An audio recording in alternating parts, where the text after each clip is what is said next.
আর বাবাকে ডেকে নিয়ে এসো। ঠিক আছে বাবা। শোনো, এবার তোমাকে দেখতে আসবে বাবা। বাবার সামনে বিয়ের কথা বলতে আমার ভয় লাগে, তাই বাবা আসলে তুমি বিয়ের কথা বলবে, কেমন? আচ্ছা ঠিক আছে গো। বাবা, এই হলো শেফা, আমি এর সাথেই প্রেম করি। তা শেফা মা, কেমন আছো তুমি?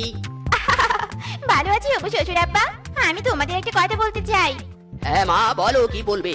তোমরা দুজন বিয়ে করে নাও। কি বলো মা, আমাদের তো বিয়ে হয়েছে। আবারও করে নাও বে। ওরে কাদি, বাবা মার বিয়ের কথা বলতে বলিনি, আমাদের বিয়ের কথা বলতে বলেছি রে। সরি সরি হবু শাশুড়ি মা শ্বশুর আব্বা, আসলে আমাদের দুজনের বের কথা বলেছি। আমরা দুজন দুজনকে বের করতে চাই। জানো স্বামী, এসেছে দেখেই এই মেয়ে এমন পাগলামি করছে। তোমার ছেলে না জানি কোত্থেকে এই পাগল ছাগলকে ধরে এনেছে। সেটাই তো দেখছি। তুমি চুপ করো গিন্নি, যা করার এখন আমিই করব। কি হলো শ্বশুর আব্বা, আমাদের বিয়ে দিন। মা শেফা, বিয়ে বললেই তো আর দেওয়া যায় না।